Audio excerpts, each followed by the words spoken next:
My thing was I wanted to learn the difference between fear and intuition. Oh God. Right. Oh Yes. my God. Yes. Oh my Help God. me. I was Right. God damn it. It's such a hard one. It's such a fine line. Hard. I have read everything and watched every YouTube video guru person that talks about it. If it's fear, you don't want to do it. And I'm like, I don't think that's right. I think I think when we get stuck on the fear and intuition, we fear making a bad decision. Right. I don't want to make a bad decision. I want to know. If we're in fear, we fear making a bad decision. Right.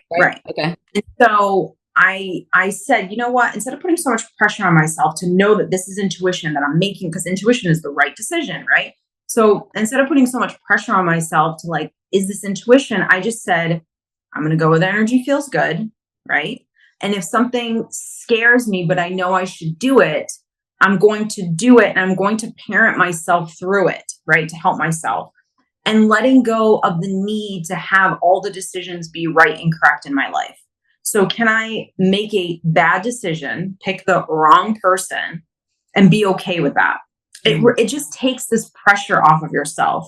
And if you can listen to yourself, if you have that conversation with that part of yourself, that inner child, and really wholeheartedly sit with her. She's in the chair and you're the therapist. I always tell people, if you want to do this exercise, you have to learn how to detach from that voice, from that, little voice within that inner child. So imagine you sitting here and being the child, worry, fear, stress, anxiety, insecurity, everything that comes up, right? And then you turning around and you're the parent or you're the therapist, and help her through what she's feeling. Because sometimes she doesn't even know what she's feeling. She's just feeling something. Yeah. She's just worried, and helping her break down what's really the problem here. What are you really nervous about? Then you start to kind of like break fears down, and then they don't have as much energetic pull over you to kind of like mess with your life. So fear is the fear of making a bad decision. Yeah. Fear is more paralyzing. Yes, 100%. And intuition is more action. It is more action, but with intuition, when she's talking, do you listen, and what is she saying? Like, I always try to like have like a really good conversation with her to understand, like, do you really want to do this? Like, what are you really scared of? And a lot of it is pain. I'm just scared of pain. Okay, well, what pain? And then don't get me wrong, there are times where I'm like, do you want to do this? And if you listen to her, if it's intuition, she'll go, no, that's a hard no. I don't want to do this. I don't feel like this person's right. Okay, so what's really going on? Well, I don't want to be alone. I'm bored. I'm lonely. I'm feeling insecure, whatever. I haven't had sex in a while, whatever it is, right? So you really just have to like listen to her and have conversations with her, and she'll guide you. I'm glad you said the word sex, because I wanted to ask you about that. Man, it always seems like the most prevalent indicator. It's not the most important thing. You can work on that, right? But yet it really becomes this barometer of connection. Is that what you found in coaching? Is that what you found in experiencing couples? And how do you create a healthy sex life? Is it an actual like thing that you talk about, agree to, or is it more symptomatic? Well, I mean, I think different phases of different relationships, you know what I mean? Like, obviously in the beginning, you should be having amazing sex all the time, no fighting. It's great. And, as the relationship. How long is that supposed to last? Some people are like, yeah, I want to live in the honeymoon phase forever, and you should. And well, yeah, everybody does. But realistically, like, how long should you be in the honeymoon phase versus not? Because it can be an indicator of issues. I still feel like I'm in a honeymoon phase. Just now there's other real life that also is here with us. Do you know what I mean? So like in the beginning, when we were dating, we weren't dealing with each other's families, or your mom needs to go to the doctor, or this needs to happen. There wasn't life really happening. We weren't talking to kids. Like, all right, will you go pick him up at soccer? And then this has to happen. Like, none of that was happening. There was no stress. It was just fun times. Whereas now there's still fun times. There's not as many, because now we have life and responsibilities, but there's still playfulness. There's still great sex.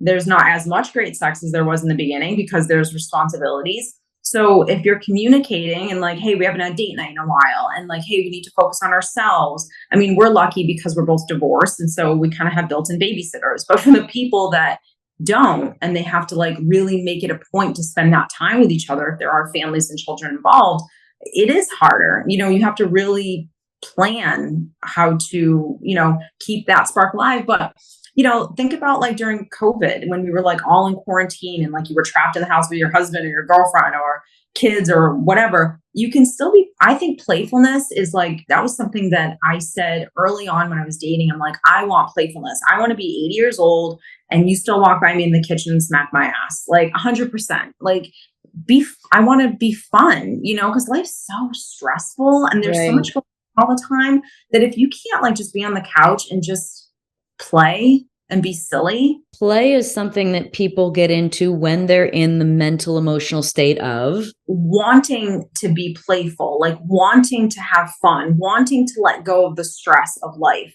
So when I get into a playful state with their person, yeah. So like when I get into a playful state, I make it a point because I want to laugh, right? Like I want to take away. I think people take life just too seriously. And I sometimes say this more with women than men, where they're like, don't smack my ass, or they're just like moody and they're defensive because they're stressed, they're tired. I get it. I'm a woman. I have children. I have a business. I totally understand what that means, but you have to be able to own your own happiness. So regardless of my life and kids and responsibility and stress and whatever, I want to have a good day today. Do you know what I mean? Like it's a more sovereign experience in your day. Yeah. Yeah. So what if the other person isn't? So what if the other person isn't into it? So then you're not swimming in the same pool. So then what do you do? When I started coaching, there was a woman that I remember having a conversation with, and she said, I have a coach friend and she works with couples. And all she does is she readjusts their relationship agreement. And I was like, oh, that's interesting. So she said they come to me before they get married. They draft their agreement. What is their marriage going to look like? Who's going to work? Who's going to manage the kids? Who's going to do this? Before they have kids, maybe they come back and they redo the agreement. Okay, now we're having kids. So sex is going to go away for a little bit. So they're always talking about what kind of relationship do you actually want? And I think that's important to kind of sit with your partner and say, hey, we've been together for a year. Like, what do you want more of? What do I want more of? And just negotiate your contract with each other. What can you compromise with? What can't you? What are you putting on your partner to be responsible for in terms of your own happiness versus the things that, like I said, the playfulness, I don't do it for him. I don't do it to be cute for him. You know what I mean? I do it for me. Because it feels good. Because it feels good. Yeah. And I also want our kids to see a healthy relationship, a happy relationship. I never saw my parents kissing and hugging and be playful and silly, and even though they're, 9 and 11 and 8, they get grossed out, but that's okay. We're not doing anything inappropriate. And they should see happy parents that are in love, that are, holding each other, that are being playful. What do you say to couples that are staying married for the kids? I mean, I've had friends growing up where their parents did that. And the problem with that is that it stinks because I think in their mind, they think they're doing, such a service to the kids, and they're just so not. Because they're showing them you're not kissing, you're not slapping asses, and you're not laughing if you're not in a relationship you want to be, if you're in a relationship you don't want to be in. So you're demonstrating a lifestyle, a relationship to the children that is not a good one. And I think, we have this, like, I don't know if it started in the 80s, probably, because that's really when divorce just kind of took off. But we have this thing that, like, if we're separating and get divorced, the kids are going to be all screwed up. And it's like, you couldn't be further from the truth. Kids always want their parents to be together, of course, but they just want their parents happy. Like, I didn't care at all that my parents were divorced. I cared that they hated each other. Thing I cared about. So if parents are happy and they can be separate, yes, it'll still be difficult for everyone because there's shared time and I miss mom and I want to go, whatever. But you can manage that way easier than two people that hate each other or two people that are together that don't like each other. You would advise to move on. Fix your own self not your partner. Don't worry about your partner and what they're doing and picking at them. Work on you. So when I coach couples, I don't coach them together. I coach them individually. Because if I coach them together, it constantly is what am I not getting in this relationship? What is this person doing wrong? Rather than saying, what are you doing that's causing the things in the relationship that you don't like? Because if you can own your stuff and they can own theirs, you'll have a great relationship. What's some of the best things to ask yourself? Say if conflict comes up, like what are a couple things that you can do to take like the first steps, the best steps towards resolution?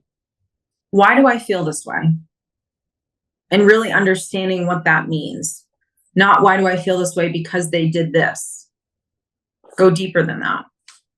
If you can go deeper, then yeah, you'll get to like the root of what's bothering you versus what you think is bothering you is what they're doing.